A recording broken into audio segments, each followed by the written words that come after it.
Olá pessoal, tudo bem? Sejam bem-vindos a mais uma aula do nosso canal. Hoje uma aula da disciplina de Contratos 1.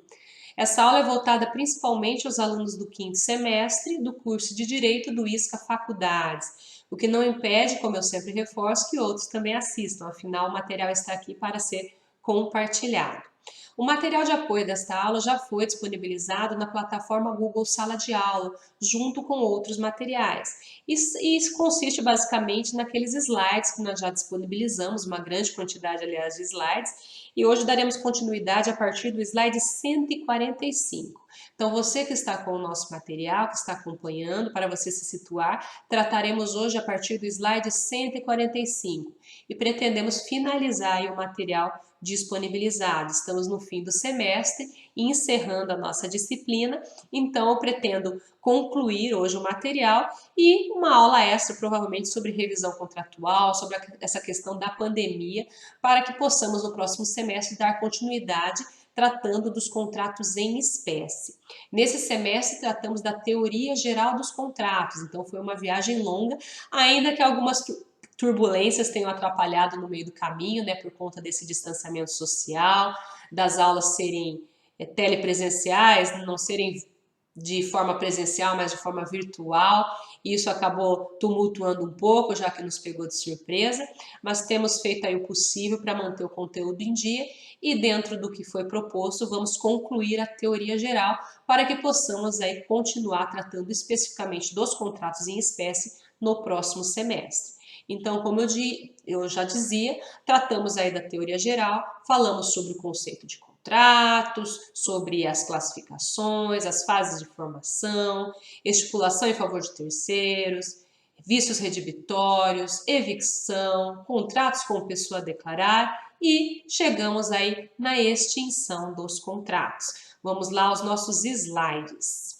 Trataremos então dos artigos 472 a 480, tá? Que são justamente os contratos, a extinção dos contratos, a parte que disciplina a extinção dos contratos. Os contratos eles seguem uma ordem, né? Uma ordem muito parecida com a nossa vida, né? Eles têm sua origem, eles produzem seus efeitos, ou seja, eles têm a sua existência e eles se extinguem. Importante notar que existem contratos que são por prazo indeterminado. Esses contratos eles não têm termo, ou seja, eles não têm uma data pré-fixada para acabar. Mas vimos já em um dos jogos rápidos aí do passado que contrato vitalício não é um conceito muito adequado. Por quê? Embora possamos fazer contratos por prazo indeterminado, ou seja, para a nossa vida inteira, ninguém é obrigado a ficar numa relação jurídica contratual para sempre. Temos uma liberdade contratual e essa liberdade contratual ela envolve o direito de permanecer num contrato ou não. Né? Então, quando falamos aí de extinção, é justamente essa possibilidade de ruptura desse contrato antes do termo final. Essa extinção, ela, em regra, ela se dá pelo cumprimento da obrigação acordada, que é quando o credor satisfaz, né, se satisfaz e libera o devedor. Esse deveria ser aí o andamento normal de todos os contratos. O contrato tem o seu objeto cumprido e ele se extingue, mas nem sempre é assim. Primeira forma que temos aí de extinção do contrato é o distrato, que está entre os artigos 472 e 473. Uma pequena observação inicial. Quando falamos de extinção dos contratos, nós falamos de rescisão, que seria o gênero, e dentro da rescisão contratual nós temos duas espécies. Temos a resolução contratual e a resilição contratual. Quando eu falo de resolução, geralmente eu estou atribuindo culpa às partes. Na esfera contratual civil, né, do direito civil, a resolução está atrelada à extinção do contrato pelo descumprimento dele. Então, quando eu falo resolução, eu falo de um descumprimento por alguma das partes ou por ambas. No caso de resilição contratual, eu falo de algo mais leve, ou seja, é uma extinção contratual que não decorreu de culpa ou de descumprimento das partes, mas sim de vontade delas. E aí se inclui o distrato. O distrato é uma modalidade de resilição contratual, ou seja, é uma extinção na modalidade resilição. O distrato é um acordo entre as partes com o objetivo de dissolver o contrato antes do pactuado. Então, pelo próprio nome, né, distratar algo é voltar atrás num trato. Né? Então, distrato seria um acordo para dissolver o contrato antes estipulado. E o 472 ele vem trazendo o seguinte, que o distrato faça pela mesma forma exigida para o contrato. Vimos que os contratos, em regra, eles não têm uma forma específica, exceto se a lei exigir. Aliás, é bom lembrar aí que o contrato é uma modalidade de negócio jurídico, e o negócio jurídico ele tem alguns requisitos de validade que estão previstos no 104. E um deles é forma prescrita ou não defesa em lei. Isso quando houver aí uma forma prescrita em lei. Então, se não há forma, a forma é livre, a não ser que ela seja vedada. Logo, os contratos, em regra, eles não têm forma exigida, mas em algumas situações há necessidade de uma formalidade, são os tais dos contratos solenes, que exigem instrumento público, por exemplo. Nesse caso, quando eu falo que para a formação do contrato é exigida uma escritura pública, ou seja, um instrumento público, o distrato também deverá ser da mesma forma, ou seja, o distrato seguirá a forma do contrato. Nada mais lógico, se para unir aquelas vontades, para chegar naquele acordo de vontades capaz de produzir efeitos no mundo jurídico, eu precisei de uma forma específica, de uma formalidade, de uma escritura pública, de um instrumento público, para romper aquilo eu também vou precisar de um instrumento público. Logo, o distrato segue a forma do contrato. Vimos isso também quando falamos na nossa última aula, no nosso último vídeo, nos contratos com pessoa a declarar. Vimos que quando há essa faculdade de uma das partes de indicar outra pessoa que assumirá ali direitos e obrigações naquela relação jurídica, essa pessoa tem que aceitar. E esse aceite, essa aceitação deve se dar da mesma forma do contrato, justamente porque ela está ingressando numa relação jurídica contratual, logo as formalidades devem ser as mesmas. A ideia é exatamente a mesma no distrato. Distrato segue a forma do contrato. Se não, se um contrato é por um instrumento público e o distrato vem por um instrumento particular, ou seja, formalidades diferentes, a coisa ali não casa, não encaixa. Logo, aquele distrato ele não produz efeitos, ele não é eficaz. 473 na sequência do Código Civil.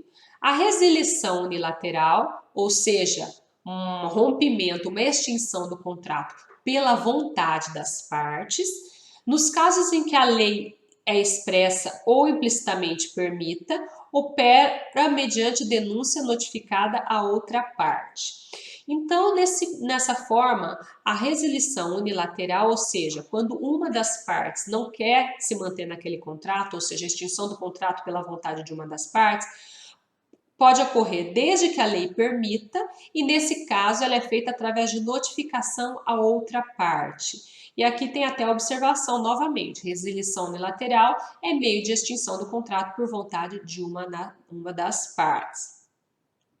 Então, voltando ao 473, resilição unilateral, nos casos em que a lei é expressa, né, ou permita de forma implícita, se opera mediante denúncia notificada à outra parte. Ou seja, quando se admite que uma das partes rompa aquele contrato por sua vontade unilateralmente, para que isso ocorra, se concretize, basta que uma parte notifique a outra. Ou seja, ofereça essa denúncia, ou seja, rompendo o contrato, através de uma notificação à outra parte. Não seria necessária aí uma formalidade específica.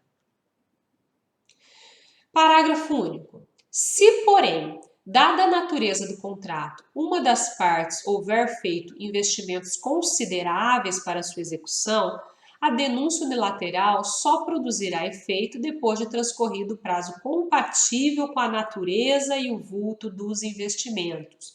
E já vem a pergunta na sequência, o que isto exatamente quer dizer?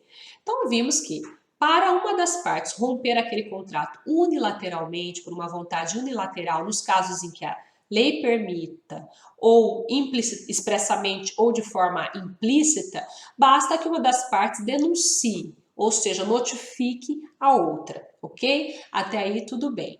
Aí o parágrafo único vem complementando isso. Nesse caso, ainda que haja essa possibilidade de resilição unilateral com a denúncia e notificação à outra parte, se dada a natureza daquele contrato, uma das partes já tiver feito investimentos consideráveis para execução, essa denúncia unilateral, que poderíamos falar aí de uma, muito entre aspas, só para compreensão como uma desistência, só produzirá efeito depois de transcorrido um prazo compatível com a natureza e o vulto desses investimentos. E aí eu trago um exemplo para vocês. Maria, proprietária, realizou um contrato de locação com Patrícia. No entanto, para que aquele contrato de locação fosse concretizado, a Maria ela teve que fazer alguns gastos, algumas obras no apartamento. E essas obras elas foram executadas em função daquele contrato, ou seja, a Maria realizou as obras para poder alugar para a Patrícia, ok? Acontece que, decorridos apenas 2 meses daquele contrato, da locação, a Patrícia resolveu desfazer o contrato. Resilição unilateral, extinção do contrato por vontade de uma das partes. Fica claro que nesse período do contrato não houve tempo suficiente para Maria recuperar os investimentos que ela fez. Ou seja, foram só 2 meses de aluguel. Provavelmente o montante do que ela gastou na obra foi superior a isso. E ela contava que receberia o aluguel, provavelmente ela tinha isso em mente, que ela receberia o aluguel e o aluguel serviria ali para reembolsá-la das obras. Ela só fez aquelas obras para poder alugar para a Patrícia, depois de uma negociação efetiva com a Patrícia. Vejam, falamos aí de uma coisa que temos falado sempre em teoria geral dos contratos, que é justamente a boa-fé. Então, ela tinha boa-fé, Patrícia ia fazer aquele contrato, e então aí ela pegou e investiu, esperando que aquele contrato ia ter a sua duração normal. Aí veio a Patrícia e desistiu daquilo por algum motivo, não quis mais, e aí veio a resilição unilateral, né? A extinção do contrato por ato de uma das partes, de vontade de uma das partes. Não havia nada que impedisse aquilo, é plenamente inválido. Nessa situação, a denúncia unilateral da Patrícia só terá efeito depois de transcorrido um prazo compatível com a natureza e o vulto do investimento. E aí vai caber ao juiz, com a ajuda de uma perícia técnica, se isso for necessário, determinar qual seria um prazo razoável para a duração daquele contrato, justamente para evitar-se um efeito surpresa que pode prejudicar a Maria. Esse dispositivo também tem como finalidade evitar, assim, atos de má fé e também estimular aí que as partes invistam, façam investimentos aí para poder concretizar determinados tipos de contrato, como é o caso do contrato de locação. A natureza, vejam, a lei fala aqui no artigo 473, parágrafo único, que dada a natureza do contrato, então eu não falo isso para qualquer tipo de contrato, mas para aqueles contratos que, pela sua natureza, exigem alguns investimentos, e o contrato de locação é um deles. A partir do momento em que eu quero locar, às vezes eu preciso de fazer investimentos para poder trazer aquele imóvel, fazer com que aquele imóvel seja compatível com a necessidade daquele que quer alugar. Às vezes a pessoa quer, não, eu só quero se fizer uma garagem, eu só quero se a porta for em tal lado, eu só quero se tiver uma pintura específica, ou tiver uma reforma do telhado, algo vultoso, tá? Falamos aí de algo que tenha, que seja um gasto mais expressivo e que a parte de boa-fé fez achando que aquele contrato ia depois compensar para ela. Nesse caso, essa denúncia unilateral ela não pode ser feita a qualquer tempo, a parte simplesmente não pode falar, olha, eu não quero mais e romper seu contrato. Não, nesse caso, só vai produzir efeito depois de transcorrido um prazo compatível com a natureza e o vulto daquele investimento.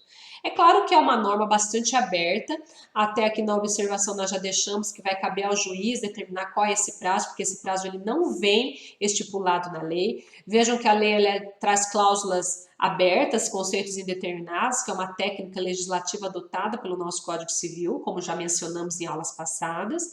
E depende muito da interpretação. A natureza do contrato vai depender da interpretação caso a caso. É claro que a jurisprudência ela vai criando alguns casos aí, né, vai trazendo alguns casos que servem como parâmetro, mas a lei não diz nada. E aí também essa questão do que é um gasto considerável e de o vulto do investimento e um prazo razoável dentro do que se propõe aqui no artigo 473, parágrafo único, vai ser aí a critério do juiz caso a caso, porque não temos um critério objetivo. Aí, ainda que haja críticas a essa técnica legislativa, é isso que temos para hoje. Passando aí então, falamos do distrato por vontade das partes, ninguém é obrigado a ficar vinculado a ninguém. Quando falamos aí dos jogos rápidos do passado, sobre a análise da música, recomendo até que vocês deem uma olhadinha se ainda não deram, né, a análise da música do Jorge Mateus sobre os contratos, que eles falam em um certo ponto que você vai ter que ficar amarrada comigo, nosso contrato é vitalício. Isso não existe, ficar amarrado, ser obrigada a ficar amarrada ou amarrado em um contrato não existe, há possibilidade sempre de extinção. Uma delas, por vontade das partes, o chamado distrato, que vimos há pouco, e também a resolução unilateral. Cláusula resolutiva. Artigos 474 e 475. Cláusula resolutiva é aquela que irá rescindir o contrato por inadimplemento, ou seja, não cumprimento de uma das partes. Falamos aí então em resolução, de extinção do contrato por descumprimento contratual. 474. A cláusula resolutiva expressa opera de pleno direito. A tácita depende de interpelação judicial. Então, essa cláusula resolutiva, que é uma cláusula inserida no próprio contrato, vejam, é cláusula, né, um dos termos do contrato que determina aí a possibilidade de extinção pelo descumprimento, é resolutiva, ela pode vir expressa ou ela pode ser tácita. Se ela for expressa no contrato, a rescisão vai ser automática, opera-se de pleno direito. Essa extinção do contrato, ela se opera de pleno direito. Vejam que ali até se usa o termo rescisão, pois como vimos no início, o Flávio Tartucci, por exemplo, ele coloca que rescisão é gênero de extinção contratual e que abarcaria tanto a resolução quanto a resilição. Então, é um termo tecnicamente correto para abarcar as hipóteses de extinção. Logo, voltando aqui, se a cláusula for expressa, ela é automática, ela se opera de pleno direito, está lá escrito, então não há necessidade de se recorrer à justiça. Né? Então, só o inadimplente, aquele que descumpriu o contrato, ele tem que pagar perdas e danos, eventual multa, enfim, tudo aquilo que foi previsto como cominação naquele contrato no caso de descumprimento. Essa cláusula também pode ser tácita, ou seja, ela não está expressa, ela está de forma tácita. Nesse caso, eu necessito da interpelação judicial, ou seja, necessito me recorrer à justiça, ao poder judiciário, para que o juiz decida sobre aquilo, tá? A cláusula daí, quando ela é tácita, justamente porque ela é tácita, não é expressa, né? Ela não está ali escrita expressamente, eu necessito que o juiz aí aprecie e determine ali a rescisão do contrato judicialmente. 475. A parte lesada pelo inadimplemento pode pedir a resolução do contrato se não preferir exigir cumprimento, cabendo em qualquer dos casos indenização por perdas e danos. Então, no caso de inadimplemento, estamos falando de descumprimento de obrigação contratual, inadimplemento contratual. Então, a parte que for lesada, ela tem duas opções, né? Ela pode pedir a resolução do contrato, ou seja, que aquele contrato termine ali, ou pode preferir exigir o cumprimento dele. Ou seja, eu não quero a extinção, eu quero que a outra parte cumpra aquilo que ela se comprometeu. Mas em qualquer desses casos, tanto na extinção, diga-se resolução, ou no caso de exigência do cumprimento, é cabível indenização por perdas e danos. Perdas e danos sempre que houver prejuízo. Então, a parte tem duas opções, requerer a resolução com perdas e danos ou exigir o cumprimento da obrigação também com perdas e danos. Continuando, temos a exceção de contrato não cumprido, artigos 476 e 477, mais uma hipótese que admite aí a extinção do contrato.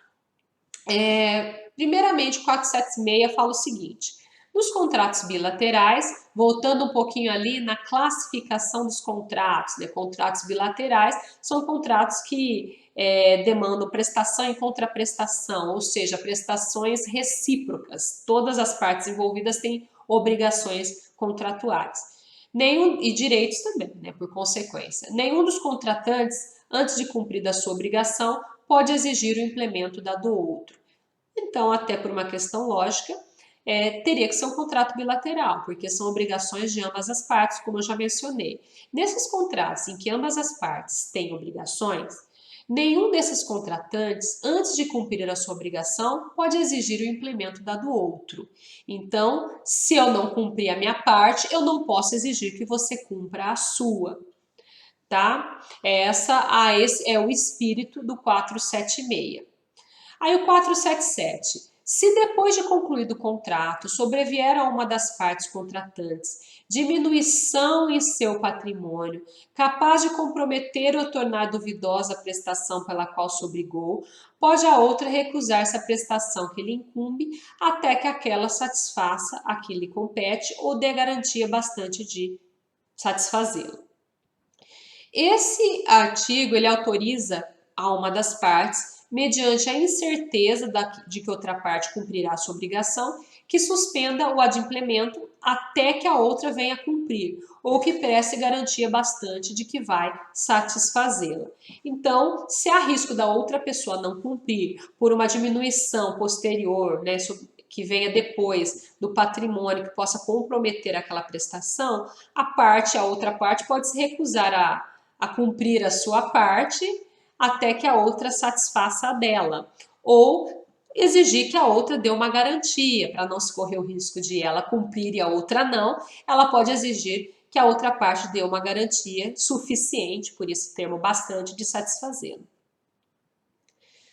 Falamos aí então de mais uma hipótese, resolução por onerosidade excessiva, artigos 478 a 480.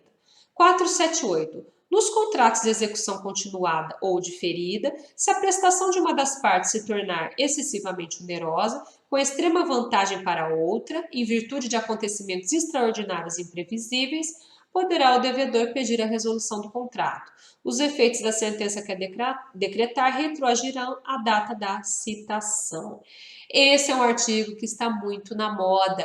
É um artigo que consagra a chamada teoria da imprevisão. Destaquem porque é um artigo que tem sido muito comentado em tempos de Covid-19, pandemia, distanciamento social, e promete também ser aí um grande candidato nas provas, né? Tudo aquilo que é frequente na jurisprudência, nos debates, acaba caindo nas provas também, provas de faculdade, provas de concurso e de OAB. Então, é um artigo que já era importante, mas que tem ganhado muita relevância nos últimos tempos. Ele apresenta uma outra forma de extinção do contrato, que ocorre quando a prestação se torna muito onerosa para uma das partes, sem contrapartida da outra.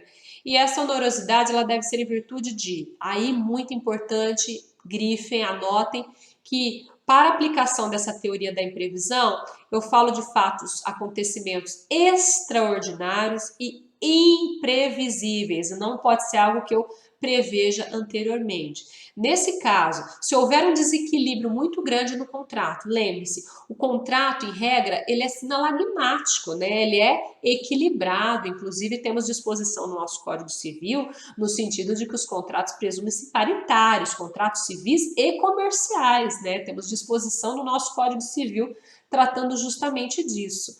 Então, os contratos, em regra, eles são equilibrados. As partes estão em situação paritária, como regra, é uma presunção relativa, já vimos em aulas passadas, mas há um equilíbrio entre a prestação e a contraprestação. Se nos contratos de execução continuada ou diferida, olha só, temos aí um contrato específico, não é aquele contrato instantâneo que eu dou a coisa e você me paga. São contratos que perduram no tempo, execução continuada ou diferida. Nesses contratos, se com o decorrer do tempo houver aí um desequilíbrio, ou seja, a balança desequilibrou excessivamente, tem que ser uma das partes aí, ficou excessivamente prejudicada, uma prestação ficou muito onerosa para uma das partes, ou seja, desequilíbrio grande, com extrema vantagem para a outra. Veja que o legislador até reforça que além de ficar muito excessiva para uma, se tornou muito vantajosa para outra, ou seja, o desequilíbrio tem que ser notório, evidente. Em virtude de acontecimentos extraordinários e imprevisíveis, poderá o devedor pedir a resolução, ou seja, a extinção do contrato. Os efeitos da sentença que a decretar retroagirão à data da citação. Aí, nesse caso, essa sentença que determinar a resolução do contrato, a extinção desse contrato, ela vai ter efeitos a partir da data da citação. Vai considerar-se esse contrato extinto a partir da data da citação. Vejam que nesse caso eu falo aí de uma sentença, de uma ação judicial, né? Então, em regra, uma resolução por onerosidade excessiva não vai ser por vontade das partes, né? Então, vai ser através da manifestação do poder judiciário. Importante notar aqui que inflação, por ser considerada previsível, não é motivo para a revisão dos contratos. E essa tem sido uma tendência da jurisprudência. A jurisprudência tem entendido que inflação ela é possível de ser prevista, há uma projeção econômica para isso, né? Você consegue trabalhar com os índices futuros, fazer uma especulação, então não seria motivo para revisão dos contratos como regra. Assim, diante de acontecimentos extraordinários e imprevisíveis, e tem que ser os dois, poderá o devedor pedir a resolução contratual por onerosidade excessiva. Esse pedido será analisado pelo juiz, que, tomando por base a situação, decidirá se existem ou não os requisitos da onerosidade excessiva. Para que o contrato possa ser desfeito por esse motivo, onerosidade excessiva, é necessário um contrato comutativo, ou seja, contrato com prestações certas e determinadas, lembrando sempre a classificação, muito importante lembrar os conceitos. Contrato comutativo é o contrário de contrato aleatório. Vimos aí em aulas passadas, o contrato aleatório é aquele que tem o elemento alha, ou seja, a minha prestação, o objeto do meu contrato, ele é incerto. Tem o risco. No contrato comutativo, não. Eu sei exatamente qual é o objeto do meu contrato, qual é a prestação. As prestações são certas e determinadas. Nesses contratos, e desde que a execução seja continuada, é claro, eu tenho que ter uma prestação certa, porque no caso de alha, né, de contrato aleatório, o risco é inerente ao próprio contrato. Então, se o risco é inerente ao próprio contrato, eu não posso atribuir ao risco um motivo de rescisão contratual, de extinção do contrato, porque o contrato já foi feito considerando aquele risco, inclusive as partes já consideraram aquilo para os preços, para o valor da prestação e da contraprestação. No contrato comutativo, não. Eu não tenho risco com relação à prestação, por isso que é admitido excepcionalmente aí a extinção do contrato. Deve ocorrer uma mudança radical na situação econômica, né, na execução em relação à formação. Uma das partes deve estar ter uma prestação muito onerosa, está sacrificada ali, e a outra deve ter muita vantagem. E esta mudança de situação ela deve ser devido a um evento extraordinário e imprevisível. Então aqui nós temos aí somente a indicação de forma mais detalhada dos requisitos que já estão na lei. E aí, importante, eu já mencionei que os efeitos da sentença que decretar essa onerosidade e romper essa relação contratual, extinguir essa relação contratual, retroagirão à data da citação. Vou considerar, ainda que seja bem depois, que seja reconhecido, vamos supor que a parte contrária houve o ajuizamento de uma ação. Quando há ajuizamento da ação, a outra parte necessita ser citada para ter conhecimento daquela ação e poder se defender, os objetivos da citação. Essa citação, por exemplo, ocorreu dia 10 de maio, mas a sentença só veio lá para o dia 20 de junho. Os efeitos vão retroagir até o dia 10 de maio, tá? Então, retroage até a data da citação. Eu considero, então, o rompimento ali, a onerosidade excessiva e a extinção do contrato a partir da data da citação, 10 de maio, tá? Só para indicar para vocês. Antes de seguir em diante, eu gostaria de destacar aqui o motivo de muita celeuma. Eu vou fazer um vídeo, vou produzir um vídeo próximo aí para falar um pouquinho dessa questão do desequilíbrio contratual em tempos de pandemia, mas o que tem suscitado muito debate, muita divergência, são justamente os conceitos abertos que o artigo 478 tem. Né? Acontecimentos extraordinários e imprevisíveis, a prestação deve se tornar excessivamente onerosa, com extrema vantagem para a outra parte. Vejam, apenas aí já fazendo um spoiler da próxima aula. A prestação deve se tornar excessivamente onerosa, é o que está no texto da lei.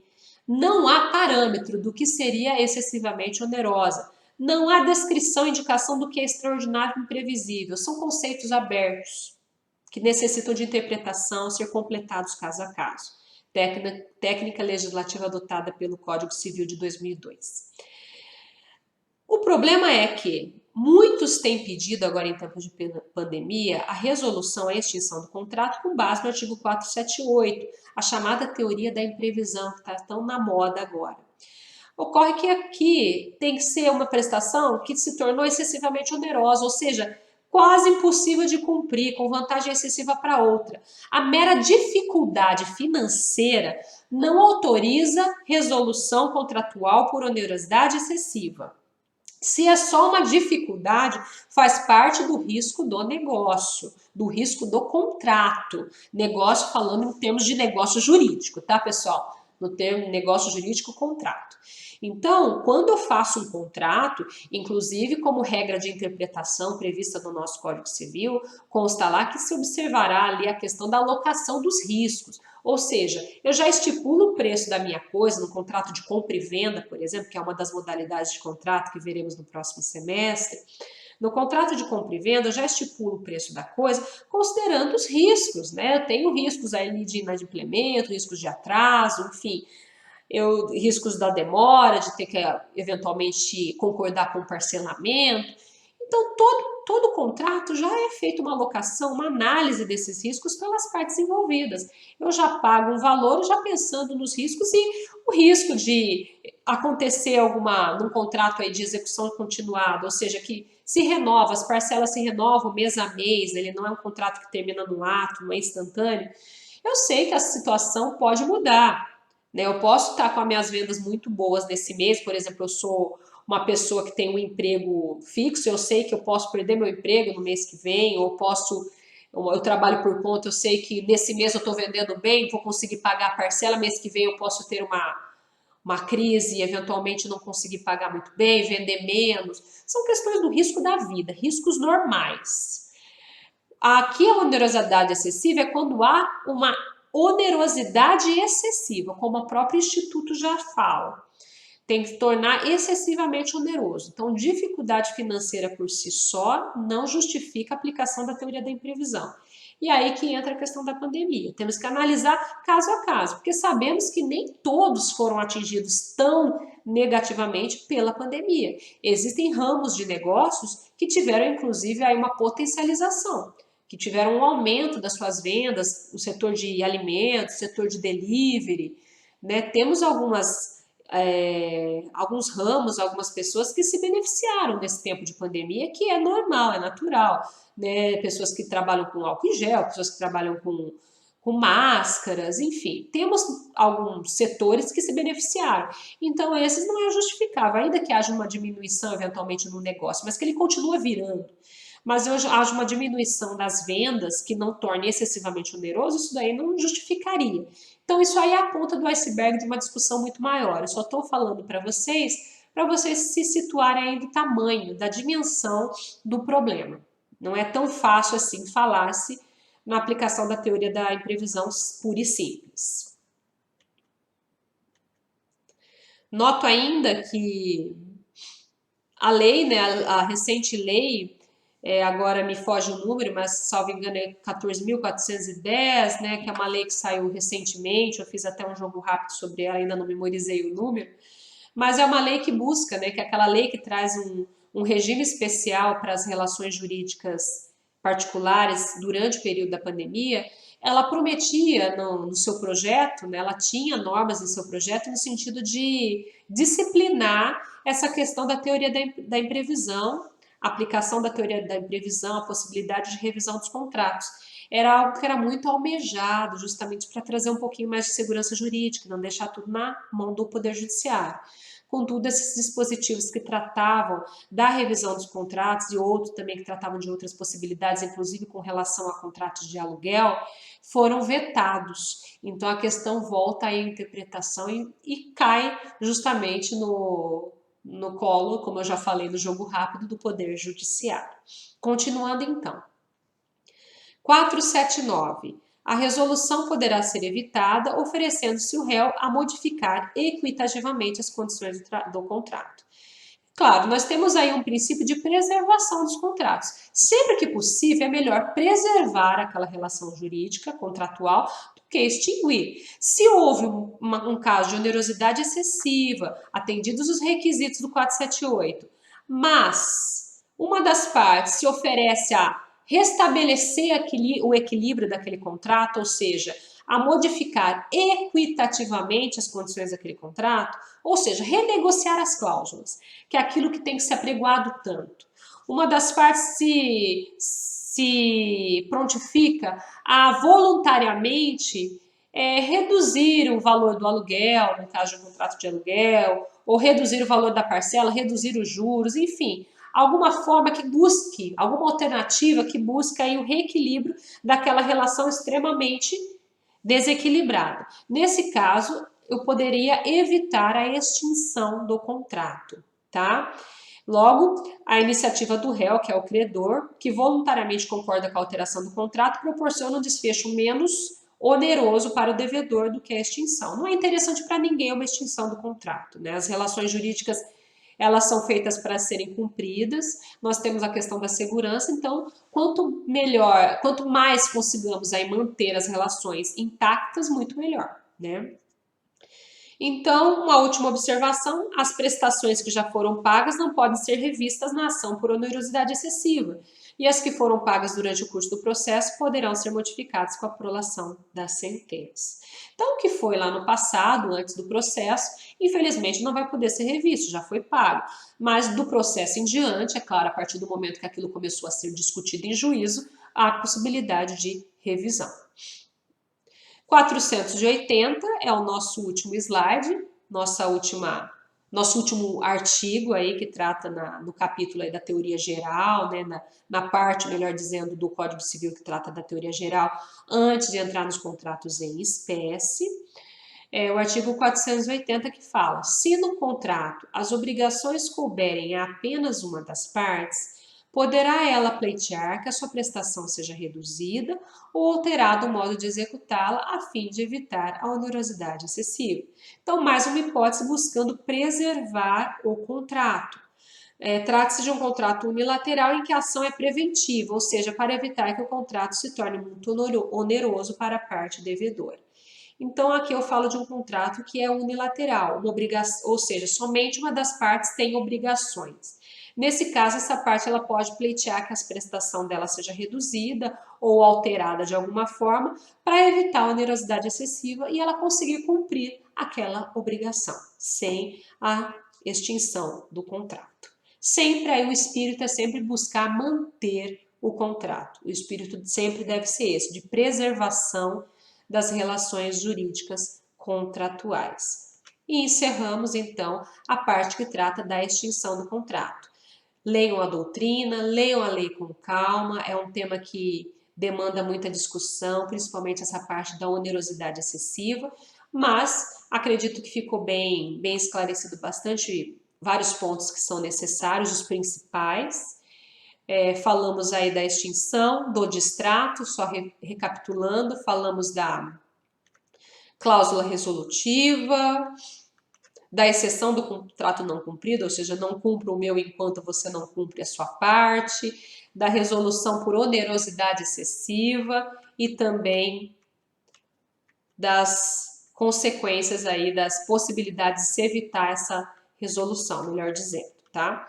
Importante apenas uma observação final antes de terminar, que A exceção do contrato não cumprido, ela não é propriamente, apesar dela estar aí na parte do código que trata da extinção do contrato, ela não é propriamente uma extinção, tá? É uma observação muito importante de ser feita.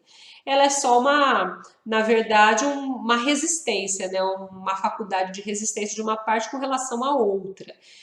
Então, a gente não pode exigir o implemento do outro enquanto não fizer a minha parte. Propriamente, tecnicamente, não seria aí uma extinção, uma modalidade à parte de extinção contratual. Esse é o meu entendimento. Bem, terminamos por aqui. Muito obrigada e nos vemos na próxima. Até mais.